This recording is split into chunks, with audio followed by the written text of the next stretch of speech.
కుదుర్చుకుంది. November చివరిలోగా 10 కోట్ల డోసుల వ్యాక్సిన్ను ready చేసి రెడ్డి ల్యాబ్స్కు సరఫరా చేసేందుకు డీల్ ఓకే అయ్యింది. ఈ డీల్ పట్ల చాలామంది హర్షం వ్యక్తం చేస్తున్నారు. అయితే కంగాళిగా వ్యాక్సిన్ను విడుదల చేసేస్తే లేనిపోని ఇబ్బందులు తప్పవని నిపుణులు హెచ్చరిస్తున్నారు. భారతీయ ఫార్మా దిగ్గజం రెడ్డి ల్యాబ్స్ కరోనా వ్యాక్సిన్ విషయంలో ఓ పెద్ద ముందడుగు వేసింది. ప్రపంచంలోనే కరోనా వ్యాక్సిన్ తయారు చేసిన మొట్టమొదటి దేశంగా చరిత్రను సృష్టించిన రష్యాతో రెడ్డి ల్యాబ్స్ అవగాహనను కుదుర్చుకుంది. రష్యా రక్షణ మంత్రిత్వ శాఖ, గమలయా రీసెర్చ్ ఇన్స్టిట్యూట్ సంస్థలు సంయుక్తంగా కోవిడ్ వ్యాక్సిన్ రూపొందించిన సంగతి తెలిసిందే. దానికి స్పూత్నిక్ వి అనే పేరును కూడా పెట్టారు. 2 దశల క్లినికల్ ట్రయల్స్ ను పూర్తి చేసుకున్న స్పూత్నిక్ వి వ్యాక్సిన్ 3వ దశ క్లినికల్ ట్రయల్స్ నిర్వహించాల్సి ఉంది.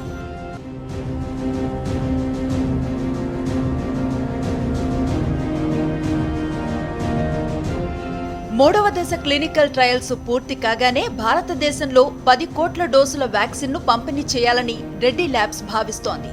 అటు రష్యన్ కంపెనీ కూడా రెడ్డి ల్యాబ్ తో డీల్ కుదుర్చుకోవటం పట్ల సంతోషంగానే ఉంది. ఈ ఏడాది నవంబర్ కల్లా వ్యాక్సిన్ ను అందుబాటులోకి తీసుకురావాలని ఈ జంట లక్ష్యంగా పెట్టుకుంది. ఈ ఏడాది ఆగస్టు 1 కల్లా స్పూత్నిక్ వ్యాక్సిన్ కి సంబంధించి మొదటి 2 దశల క్లినికల్ ట్రయల్స్ పూర్తయ్యాయని రష్యా ప్రకటించుకుంది. ఆగస్టు 11న రష్యా అధ్యక్షుడు వ్లాదిమిర్ పుతిన్ తమ వ్యాక్సిన్ ను రిజిస్టర్ చేయించినట్లుగా ప్రకటించారు. కోవిడ్ వ్యాక్సిన్ రూపొందించిన మొదటి దేశం మాదే అని పుతిన్ సగర్వంగా చెప్పుకున్నారు. మొదటి 2 దశల క్లినికల్ ట్రయల్స్ లో ఎలాంటి దుష్ప్రభావాలు కనిపించలేదని చెప్పుకొచ్చిన రష్యా మనిషి శరీరంలో రోగనిరోధక శక్తి ఆశించిన స్థాయిలో పెరిగిందని వివరించింది. ఈ 2 ట్రయల్స్ ఫలితాలు పరిశీలించిన తర్వాత వ్యాక్సిన్ విజయవంతమైందని రష్యా నిర్ధారించేసుకుంది.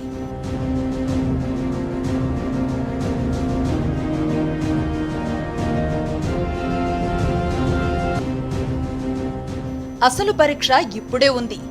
3వ దశ క్లినికల్ ట్రయల్స్ లో 40,000 మంది వాలంటీర్లపై ఈ వ్యాక్సిన్ ను ప్రయోగించి ఫలితాలను గమనిస్తారు.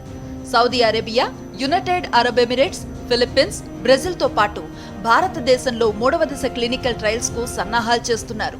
ఈ దేశాల్లో 40,000 మందికి పైగా నిర్వహించే ట్రయల్స్ ఫలితాల నివేదికను వచ్చే అక్టోబర్, నవంబర్ మధ్య కాలంలో వెల్లడిస్తామని రష్యా చెబుతోంది. తాము రూపొందించిన వ్యాక్సిన్ ను ఒకసారి ఇంజెక్ట్ చేస్తే 2 ఏళ్ల వరకు కరోనాను ప్రతిఘటించగలిగే రోగ నిరోధక శక్తిని కలిగి ఉంటారని రష్యా ఆరోగ్య మంత్రిత్వ శాఖ భరోసా ఇస్తోంది.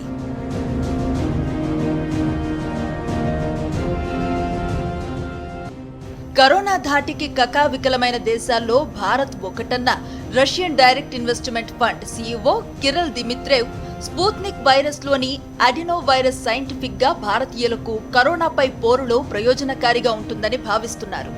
స్పూత్నిక్ వ్యాక్సిన్ మొదటి 2 దశల క్లినికల్ ట్రయల్స్ ఆశాజనకంగానే ఉన్నాయన్నారు Reddy labs MD G V Prasad.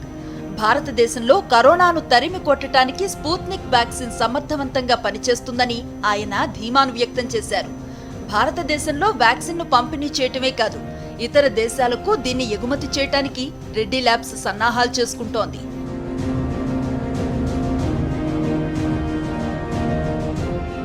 ఐదు కోట్ల డోసుల వ్యాక్సిన్ ను ఎగుమతి చేసేందుకు బ్రెజిల్ ఆరోగ్య మంత్రిత్వ శాఖతో రెడ్డి ల్యాబ్స్ ఒప్పందాన్ని కుదుర్చుకుంది. అటు మెక్సికోకు 3,20,00,000 డోసుల వ్యాక్సిన్ ను అందించడానికి రెడ్డి ల్యాబ్స్ డీల్ ఓకే చేసుకుంది. మెక్సికో జనాభాలో 25% మందికి వ్యాక్సిన్ అందించడానికి అవగాహన చేసుకున్నారు. ఈ డీల్స్ అన్నీ కూడా నవంబర్లోనే వ్యాక్సిన్ ను అందిస్తామని చేసుకున్నారు. తమ భాగస్వామ్య సంస్థలు, దేశాలు కూడా సురక్షితమైన, సమర్థవంతమైన వ్యాక్సిన్ నే పొందుతాయని రష్యా ప్రత్యక్ష పెట్టుబడుల నిధి సీఈఓ దిమిత్రేవ్ భరోసా ఇస్తున్నారు.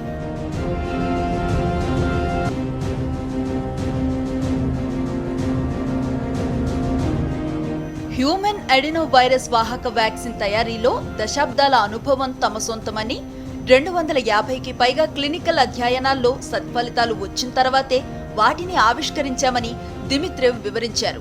ఎడినో వైరస్ ఆధారితంగానే కోవిడ్ వ్యాక్సిన్ ను కూడా రూపొందించామని, అందుచేత స్పూత్నిక్ వ్యాక్సిన్ పై ఎవరికీ ఎలాంటి అనుమానాలు అవసరమే లేదని ఆయన అంటున్నారు. భారతదేశంలో నియంత్రిత సంస్థల ఆమోదం పొందిన వెంటనే ముందుగా క్లినికల్ ట్రయల్స్, ఆ తర్వాత వ్యాక్సిన్ పంపిణీకి ఏర్పాట్లు చేసుకుంటున్నామని రెడ్డి ల్యాబ్స్ నిర్వాహకులు చెబుతున్నారు.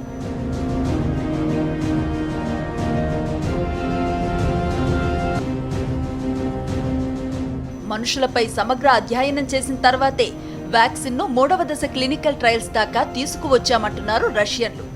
మరోపక్క చైనా కూడా లక్షలాది మంది ప్రజలకు తమ దేశం ఉత్పత్తి చేసిన కరోనా వ్యాక్సిన్ను అందించింది. వ్యాక్సిన్ పనితీరు, దానివల్ల ఎదురయ్యే సైడ్ ఎఫెక్ట్స్ పై పూర్తిస్థాయి అధ్యయనాలు, ప్రయోగాలు చేయకుండానే చైనా కూడా కంగారుగా వ్యాక్సిన్ను పంపిణీ చేయటంపైన విమర్శలు వినబడుతున్నాయి. ఒకప్పటి కమ్యూనిస్టు దేశమైన రష్యా, నేటి కమ్యూనిస్టు దేశంగా చలామణి అవుతున్న చైనా రెండూ కూడా వ్యాక్సిన్ రేసులో దూసుకుపోయాయి. అయితే ఈ రెండు దేశాల వ్యాక్సిన్లపైన ప్రపంచ దేశాల్లో ఎక్కడా కూడా సానుకూల దృక్పథం లేదు. కొద్ది రోజుల క్రితమే బ్రిటన్కు చెందిన ఆస్ట్రాజెన్కా, ఆక్స్ఫర్డ్ యూనివర్సిటీలు సంయుక్తంగా రూపొందించిన వ్యాక్సిన్ వివాదాస్పదమైంది. మొదటి 2 దశల క్లినికల్ ట్రయల్స్ లో ఒకచోట ఓ ఇబ్బంది వచ్చింది. వ్యాక్సిన్ ఎక్కించిన ఓ మనిషికి వెన్నుపూస వద్ద ఏదో సమస్య వచ్చింది. అది వ్యాక్సిన్లోని లోపం వల్ల వచ్చిందా, ఇంకేమన్నా కారణం ఉందా అన్నది ఇంకా తేలలేదు. కాకపోతే వ్యాక్సిన్ సైడ్ ఎఫెక్ట్స్ కూడా కావచ్చునన్న అనుమానంతో వ్యాక్సిన్ 3వ దశ క్లినికల్ ట్రయల్స్ ను నిలిపివేశారు. భారత్లోనూ ఆ వ్యాక్సిన్ క్లినికల్ ట్రయల్స్ ను ఆపేశారు.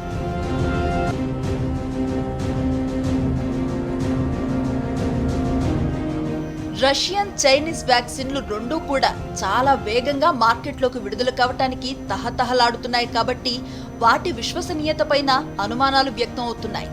అయితే రెడ్డి ల్యాబ్స్ తో రష్యా ఒప్పందం కుదుర్చుకోవటానికి కారణాలు లేకపోలేదు. ఫార్మా రంగంలో భారత్ ప్రపంచంలోనే అగ్రగామి దేశం. అంతేకాదు భారీ మొత్తంలో వ్యాక్సిన్ డోస్లను అనుకున్న టైంకు సిద్ధం చేయగల సత్తా భారత్ ఫార్మా రంగానికి ఉంది. ఇతర దేశాలతో పోలిస్తే భారతదేశంలో మానవ వనరులకయ్యే ఖర్చు చాలా తక్కువ. అందుకే భారత్లో ఉత్పత్తి చేస్తే లాభాలు ఎక్కువగా వస్తాయని విదేశీ కంపెనీలు భావిస్తాయి. అంతకు మించి నాణ్యత విషయంలోనూ భారత ఫార్మా రంగానికి మంచి పేరే ఉంది. అందుకే మైక్రోసాఫ్ట్ అధినేత బిల్ గేట్స్ కూడా కొద్ది రోజుల క్రితం వ్యాక్సిన్ తయారీలో భారతదేశం పాత్రే కీలకం కానుందని ఢంకా బజాయించారు. తక్కువ సమయంలో ఎక్కువ మందికి వ్యాక్సిన్ను సిద్ధం చేయగల చురుకుతనం భారత ఫార్మా రంగానికి ఉందన్నది గేట్స్ అభిప్రాయం. ఇవి కాక మరికొన్ని దేశాల ఫార్మా కంపెనీలు సైతం వ్యాక్సిన్ తయారీలో దూసుకుపోతున్నాయి. వాటిలో చాలా కంపెనీలు 3వ దశ క్లినికల్ ట్రయల్స్ కు రెడీ అవుతున్నాయి. అవి కూడా క్లినికల్ ట్రయల్స్ ను విజయవంతంగా పూర్తి చేసుకుంటే కరోనా వ్యాక్సిన్ ప్రపంచమంతా అందుబాటులోకి వచ్చేస్తుందంటున్నారు ఫార్మాసిస్టులు.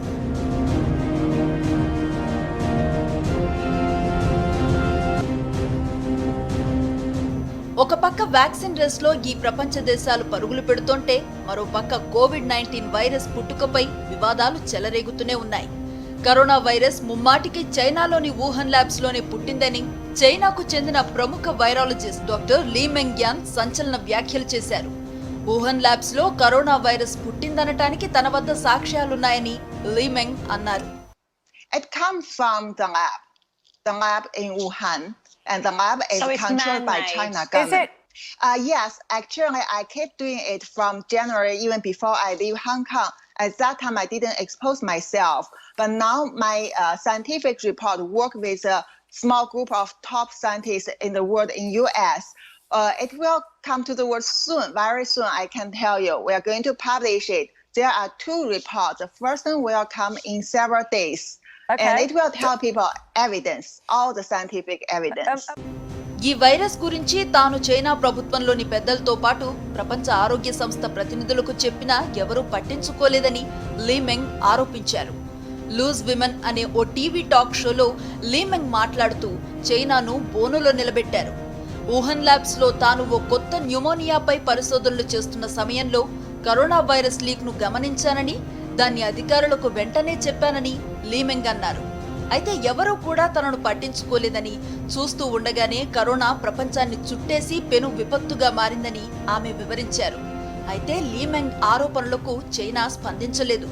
ఈ అపప్రదను మోసుకుంటూనే ఆదరాబాదరగా వ్యాక్సిన్ తయారీ పేరుతో చైనా మరో తప్పు చేస్తోందని లీ మెంగ్ విమర్శిస్తున్నారు.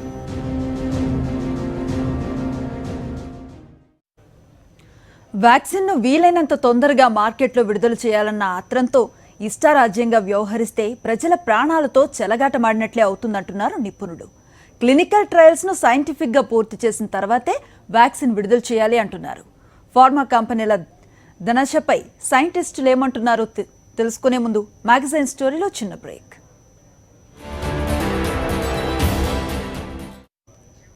అందరూ అనుకుంటున్నట్లుగా కరోనా వ్యాక్సిన్ నవంబర్లో రాకపోవచ్చు అంటున్నారు నిపుణులు. అంత కంగాళీగా వ్యాక్సిన్ రాకపోవటమే మంచిదంటున్నారు వారు. కేవలం వ్యాపారం కోసం కరోనా వ్యాక్సిన్ను తొందరపాటుగా చేయాల్సిన పరీక్షలు పూర్తిగా చేయకుండా మార్కెట్లోకి తీసుకువస్తే చరిత్రలో క్షమించరాని నేరం చేసిన వాళ్ళవుతారని మేధావులు హెచ్చరిస్తున్నారు. శాస్త్రీయంగా అన్ని రకాల పరీక్షలు ప్రయోగాలు చేసిన తర్వాతే వ్యాక్సిన్ను ఆమోదించాలని వారంటున్నారు.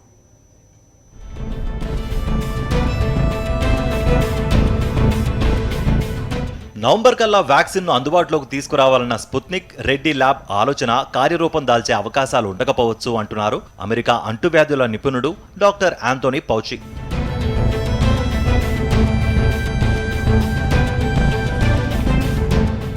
క్లినికల్ ట్రయల్స్ దశలోనే రకరకాల ఇన్ఫెక్షన్లు వచ్చే అవకాశాలుంటాయంటున్న పౌచి ఈ ఏడాది చివరికి వ్యాక్సిన్ వస్తే రావచ్చు అంటున్నారు. The idea that we're going to have a vaccine by November 3rd, how realistic? Well, I think that's unlikely. I mean, the only way you can see that scenario come true is if that there are so many infections in the clinical trial sites that you get a efficacy answer sooner than you would have projected. Like I said, it's not impossible, Judy, but it's unlikely that we'll have a definitive answer at that time, more likely by the end of the year. Clinical trials పూర్తి చేయకుండానే వ్యాక్సిన్ను మార్కెట్లోకి తెచ్చేయాలన్న ఆత్రం ఏ విధంగానూ మంచిది కాదంటున్నారు వైద్యరంగ నిపుణుడు.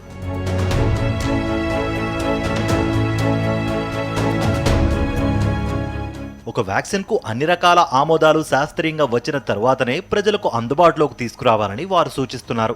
Vaccine విషయంలో ఎన్నో అపోహలు ఉన్నాయి. ముఖ్యంగా రెడ్డి ల్యాబ్స్ స్పుట్నిక్ వి అనే వ్యాక్సిన్ గమాలియా, రష్యన్ కంట్రీలో ఉన్న గమాలియాతో టైఅప్ అవడం, ఫేజ్ 2 ట్రయల్స్ రష్యాలో ముగిసినాయి. ఫేజ్ 3 ట్రయల్స్ కోసం వాళ్ళు మన రెడ్డి ల్యాబ్స్ ద్వారా ఇండియాలో క్లినికల్ ట్రయల్ చేయడానికి ఒప్పందం కుదుర్చుకొని ఇప్పుడు ముందొస్తున్నారు. కానీ ఇన్ఫెక్షన్స్ కంట్రోల్ ఇన్స్టిట్యూట్ యుఎస్లో డైరెక్టర్ ఫాసీ ఈ విషయంలో ఎగనిస్ట్గా ఉన్నారు. లెక్క ప్రకారం స్పుట్నిక్ వి వ్యాక్సిన్ నవంబర్లో రిలీజ్ చేస్తామంటే ఫాసీ దానికి ఒప్పుకోవటం లేదు. Improper non specific clinical trial చేయటం వలన దాని విపత్తు ఘోరంగా ఉంటుందని ఫాసీ చెప్పడం జరుగుతుంది. ప్రాపర్ క్లినికల్ ట్రయల్స్ అయితే కానీ ఇది ప్రజల్లో ఫేజ్ 4లో రిలీజ్ చేయాలని చెప్తున్నారు. మన దేశంలో కరోనా కేసులు 50 లక్షల మార్కును చేరాయి. 60% మంది జనాభాకి కరోనా వచ్చిపోయిందంటే హార్డ్ ఇమ్యూనిటీ పెరిగే అవకాశాలుంటాయంటున్నారు ప్రముఖ పల్మనాలజిస్ట్ డాక్టర్ సుబకర్. అదే జరిగితే అసలు వ్యాక్సిన్ అవసరం కూడా ఉండదని ఆయన అంటున్నారు. ఈ ఏడాది డిసెంబర్తో కరోనా సంక్షోభం సమసిపోతుందని సుబకర్ ఆశాభావం వ్యక్తం చేశారు. ఆందోళన చెందొచ్చు. ఆందోళన చెందడం వల్ల మన ఎప్పుడైతే ఆందోళన చెందుతుందో మన ఇమ్యూన్ సిస్టమ్ మీద దాని ఎఫెక్ట్ వచ్చి మనని ఆ వైరస్ని ఎదుర్కొనే గుణాన్ని మనం కోల్పోతాం. కాబట్టి మనం స్ట్రెస్ వలన ఇమ్యూనిటీ పోతుంది. కాబట్టి ఆందోళన పడకుండా ఆలోచించండి, అవగాహన పెంచండి, ఆత్మవిశ్వాసంతో కరోనాని ఎదుర్కొనే వచ్చని చెప్పి ఎవరు కూడా భయపడాల్సిన అవసరం లేదు. ఇప్పుడు వైరస్ కూడా కేసులు పెరుగుతూ ఉన్నాయి. కానీ ఇంకా ఈ కేసులు పెరగటం వలన ఎక్కువ టెస్టులు చేస్తున్నాయి కాబట్టి ఎక్కువ టెస్టులు తెలుస్తున్నాయి. కాబట్టి ఒక 60% మందికి కనుక ఈ ఆల్రెడీ కరోనా వచ్చినట్టయితే దానికి హ్యాడ్ ఇమ్యూనిటీ వస్తుంది. మనకు వ్యాక్సిన్ కూడా అవసరం లేదు. మనకి ఇక డిసెంబర్ నెల కల్లా ఈ కరోనాకి మనకు ముగింపు వస్తుందని చెప్పి నాకు ప్రగాఢ విశ్వాసం ఉంది. ఆక్స్ఫర్డ్ యూనివర్సిటీ, ఆస్ట్రాజెనికా సంస్థలు రూపొందించిన వ్యాక్సిన్ క్లినికల్ ట్రయల్స్ దశలో సమస్యలు ఎదుర్కొన్న నేపథ్యంలో వ్యాక్సిన్ తయారీదారులంతా అత్యంత జాగ్రత్తగా వ్యవహరించాలంటున్నారు నిపుణుడు. ఆక్స్ఫర్డ్, ఆస్ట్రాజెనికా వ్యాక్సిన్ వలన ఇవ్వటం వలన spinal cord problems, temporary paralysis రావడం, అది ఈ వ్యాక్సిన్ ఇవ్వటం వలన లేకపోతే ఆ పర్సన్లో ఎగ్జిస్టింగ్ వేరే వైరస్ వలన వచ్చిందనేది తెలుసుకోవడానికి కూడా వాళ్ళు కొన్ని రోజులు ఈ ఆస్ట్రాజెనికా వ్యాక్సిన్ని టెంపరీగా స్టాప్ చేసి మళ్ళీ 4 రోజుల తర్వాత మళ్ళీ ఫేజ్ 3 ట్రయల్స్ని కంటిన్యూ చేస్తున్నారు. అది సెరమ్ ఇండియా, పూణే వాళ్ళు చేస్తున్నారు. సో ఇట్లాంటి ఇష్యూస్లలో వ్యాక్సిన్ చాలా జాగ్రత్తగా అన్ని క్లినికల్ ట్రయల్స్ అంటే pre clinical phase 1, phase 2, phase 3 trials complete చేసుకొని అన్ని అప్రూవల్స్ వచ్చిన తర్వాత, అన్ని ఆర్గనైజేషన్స్ అథారిటీస్తో అప్రూవల్స్ వచ్చిన తర్వాత ప్రజల్లో అంటే ఫేజ్ 4లో ప్రజల్లోకి తీసుకురావాల్సిన జాగ్రత్తలు పాటించాల్సిన అవసరం ఉంది. వ్యాక్సిన్ వచ్చినా రాకపోయినా ప్రతి ఒక్కరూ ధైర్యంగా ఉండాలి. ఊరికే భయపడిపోయి అనవసరమైన ఆందోళన చెందితే ఉన్న రోగనిరోధక శక్తి సరిగ్గా పనిచేయక చేతులెత్తేసే ప్రమాదం ఉందంటున్నారు నిపుణులు. మన దేశంలో కరోనా ఉందేమో అన్న అనుమానం ఉంటే చాలు జనం వెంటనే ఆసుపత్రులకు పరుగులు పెట్టేస్తున్నారు.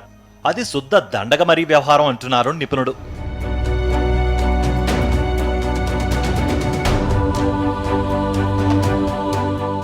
కరోనా లక్షణాలు ఏవీ లేకుండా ఊరికే ఆసుపత్రులకు వెళ్లడం వల్ల జేబులు ఖాళీ అవ్వడమే కాకుండా అవసరమైన వారికి ఆసుపత్రి బెడ్స్ అందుబాటులో లేకపోయే ప్రమాదం ఉందంటున్నారు. ఇక ఆసుపత్రులు కూడా అవసరం లేకపోయినా సిటీ స్కాన్లు తీసేస్తున్నారు. అవసరం మేరకే సిటీ స్కాన్స్ చేయాలంటున్నారు వైద్యులు. ఎందుకంటే సిటీ స్కాన్స్ తీస్తే ఆ మనిషి శరీరం రేడియేషన్కి గురయ్యే ప్రమాదం ఉంది. అందుకే ఉత్తినే సిటీ స్కాన్లు తీసేయకూడదని వారు సూచిస్తున్నారు.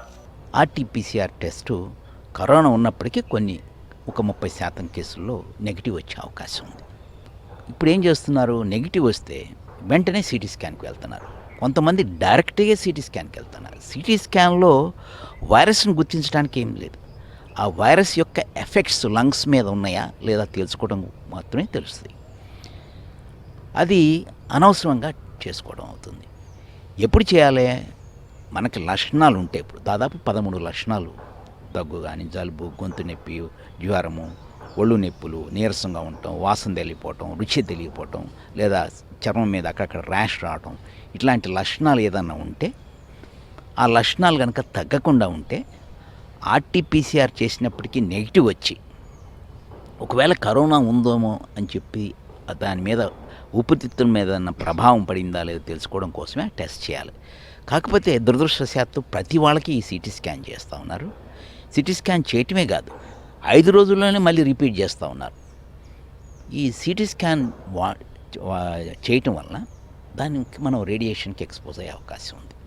తప్పనిసరిగా అవసరమైతే సిటీ స్కాన్ చేయాలి.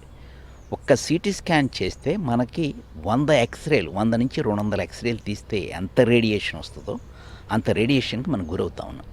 వ్యాక్సిన్ కోసం ఫార్మా కంపెనీల రేసు ప్రజలను కరోనా నుంచి కాపాడడానికైతే పర్వాలేదు, కానీ చాలా కంపెనీలు వ్యాక్సిన్తో లాభాలు ఎలా దండుకోవాలా అన్న ఆలోచనతోనే పనిచేస్తున్నాయని మేధావులు అంటున్నారు. 100% మందికి పైగా కరోనా పాజిటివ్ ఉన్న వాళ్ళు తమ ఇళ్లలోనే జాగ్రత్తలు తీసుకుంటూ కరోనా నుండి బయటపడవచ్చని సైంటిస్టులు అంటున్నారు. అయితే చాలా మంది అనవసరమైన భయంతో కంగారు పడిపోయి లేనిపోని హైరానా పడుతున్నారని వారు వ్యాఖ్యానిస్తున్నారు.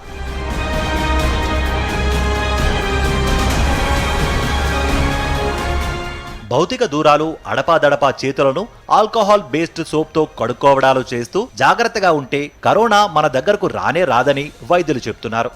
రద్దీ ప్రాంతంలో జాగ్రత్తలు పాటించకుండా నిర్లక్ష్యంగా వ్యవహరించడం, విందులు వినోదాల పేరిట సామూహిక కార్యక్రమాల్లో పాల్గొనడం, ఇతరత్రా జాగ్రత్తలు ఏవీ తీసుకోపోవడం వల్లనే కరోనా వ్యాప్తి చెందుతోందని నిర్ధారణ అయింది.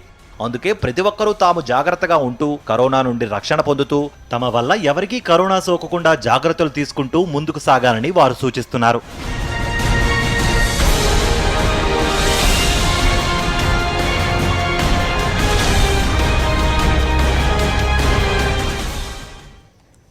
వ్యాక్సిన్ అవసరమే, ఎంత తొందరగా అందుబాటులోకి వస్తే అంత మంచిది. కాకపోతే తొందరగా మార్కెట్లో విడుదల చేసి 4 రాళ్లు వెనకేసుకుందామనే ధ్యాసతో ఫార్మా కంపెనీలు ఆదరాబాదరగా వ్యాక్సిన్ తయారు చేయటం ఏమాత్రం మంచిది కాదంటున్నారు సైంటిస్టులు.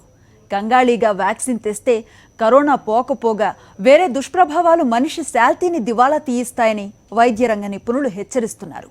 ఇప్పటికే యూకేకి చెందిన ఆక్స్ఫర్డ్ యూనివర్సిటీ, ఆస్ట్రాజెన్కాలు రూపొందించిన ఆ వ్యాక్సిన్ సైడ్ ఎఫెక్ట్స్ కారణంగా క్లినికల్ ట్రయల్స్ నిలిపివేయాల్సి వచ్చింది. కాస్త ఆలస్యమైనా పర్వాలేదు, కానీ పర్ఫెక్ట్ వ్యాక్సిన్నే అందుబాటులోకి తేవాలని నిపుణులు సూచిస్తున్నారు.